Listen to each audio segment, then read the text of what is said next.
మీరు ఇంజనీర్గానే కాకుండా తెలంగాణ వాది కూడా కాబట్టి మిమ్మల్ని క్వశ్చన్ అడుగుతున్నా. వృధా జలాలనే వాడుకుంటాము అని వాళ్ళు అంటున్నారు కదా, అట్లా వృధా జలాలనే వాడుకుంటున్నప్పుడు తెలంగాణకు ఎట్లా నష్టమైతే సార్? మీలాంటి వాళ్ళు దానివల్ల తెలంగాణకు నష్టమవుతుంది అంటారు. చంద్రబాబు నాయుడు ఉపయోగిస్తున్న లాజిక్ కొంత చూస్తే నిజమే కదా, మనం వాడుకొని నీళ్ళే కదా, కింది పోతున్నాయి కదా, వాళ్ళు వినియోగించుకుంటానంటే మనకెందుకు అభ్యంతరం అనే ఒక ఆలోచన అందరికీ రావచ్చు.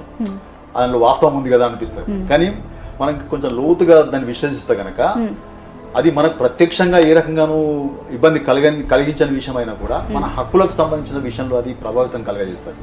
ఎందుకు కలగజేస్తుంది అంటే ఆంధ్రప్రదేశ్ ప్రభుత్వం ఇప్పటికే గోదావరి ట్రిబ్యునల్ వేయమని ఒక అప్లికేషన్ పెట్టింది సెక్షన్ 3 కింద. Inter state water dispute act కింద సెక్షన్ 3 కింద మనం ఎట్లయితే కృష్ణా ట్రిబ్యునల్ ఏర్పాటు చేయమని చెప్పి మనం తెలంగాణ రాగానే పెట్టుకున్నామో, 2 రాష్ట్రాల మధ్య పంపిణీ జరగాలని చెప్పి, అట్టనే ఆంధ్రప్రదేశ్ కూడా ఇవాళ గోదావరి ట్రిబ్యునల్ వేయమని అప్లికేషన్ పెట్టుకున్నది. సో అది ఇప్పుడు కేంద్ర ప్రభుత్వం పరిశీలనలో ఉన్నది.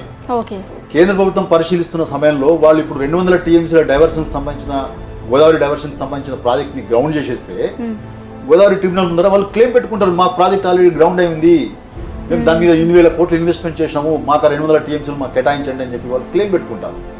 సో మనకు ఉమ్మడి రాష్ట్రంలో ఇప్పటికే 968 టీఎంసీల నీటి కేటాయింపులు మనకు ఉన్నాయి. సో కేసీఆర్ ప్రభుత్వం వచ్చిన తర్వాత ఈ 968 టీఎంసీల నీటిని సంపూర్ణంగా వినియోగించుకోవడానికి కావాల్సిన ప్రణాళికలన్నీ తయారు చేసింది. మన ఉమ్మడి రాష్ట్రంలో చూస్తే గోదావరి నది మీద, గోదావరి నది ఆంధ్రప్రదేశ్ రాష్ట్రంలో అప్పుడు ఉమ్మడి రాష్ట్రంలో 750 కిలోమీటర్ల ప్రవాహం లెంత్. అది 750 కిలోమీటర్ల లెంత్ లో రెండే అండి. ఒకటి పైన తల దగ్గర శ్రీరామ్ సాగర్ ప్రాజెక్టు, తోక దగ్గర ధవళేశ్వరం బ్యారేజ్. ఈ మధ్యలో ఎక్కడో ఒక బ్యారేజ్ లేదు, ఒక అడ్డుకట్ట లేదు అసలు. అంటే తెలంగాణలో గోదావరి నీళ్ళు ఆగద్దు అనే లక్ష్యంతో వాళ్ళు ఇక్కడ కూడా ప్రాజెక్ట్ కట్టలేదండి. ఇక్కడ కూడా ప్రాజెక్ట్ కట్టలేదు. మధ్యలో జలయజ్ఞంలో ఎల్లంపల్లి ప్రాజెక్ట్ ఒకటి వచ్చింది, కానీ అది కూడా పూర్తి చేయలేదు వాళ్ళు. అది కూడా మన తెలంగాణ వచ్చిన తర్వాతనే పూర్తయింది. సో తెలంగాణ వచ్చిన తర్వాత ఎన్ని ప్రాజెక్టులు వచ్చినాయి గోదావరి మీద మనం లెక్క కడితే, ఎస్ఆర్ఎస్పి కింద సదర్నాట్ బ్యారేజ్ వచ్చింది, సదర్నాట్ కింద ఎల్లంపల్లి ఉంది, ఎల్లంపల్లి కింద సుందిళ్ళ కింద అన్నారం కింద మేడిగడ్డ కింద సమక బ్యారేజ్ కింద సీతమ్మ సాగర్. ఇన్ని ప్రాజెక్టులు మనం గోదావరి మీద కట్టుకుంటున్నాం.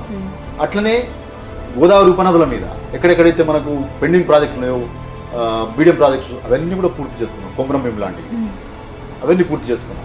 లిఫ్టిగేషన్స్ అన్ని పూర్తి చేసుకున్నాం. తర్వాత వీటన్నిటికీ అనుమతుల కోసం డిపిఆర్ సమర్పించినాం. ఒక్క సమ్మక్క సాగర్ తప్పితే అన్ని వచ్చినాయి. మొన్న రీసెంట్ గా మీరు అన్నట్టు ఇంతకుముందు మనం మాట్లాడుకున్నట్టు సీతమ్మ సాగర్ కూడా వచ్చేసింది. సో సమ్మక్క సాగర్ ఇంకా రావాల్సి ఉంది. సో ఇవన్నీ సాధిస్తే కనుక మనకు 968 టీఎంసీల నీటి మీద హక్కు ఏర్పడుతుంది. సో ఈ హక్కు మనం స్థిరపరచుకోక ముందే వాళ్ళు అక్కడ 200 టీఎంసీకి సంబంధించిన నీటి ప్రాజెక్ట్ని వాళ్ళు గ్రౌండ్ చేసుకోగలిగితే కేంద్ర ప్రభుత్వం సహాయంతో దాని మీద క్లెయిమ్ వాళ్ళు పెట్టుకుంటారు. ఆ క్లెయిమ్ మనం వ్యతిరేకించలేము. కాబట్టి తప్పనిసరిగా అడగాల్సి ఉంటుంది.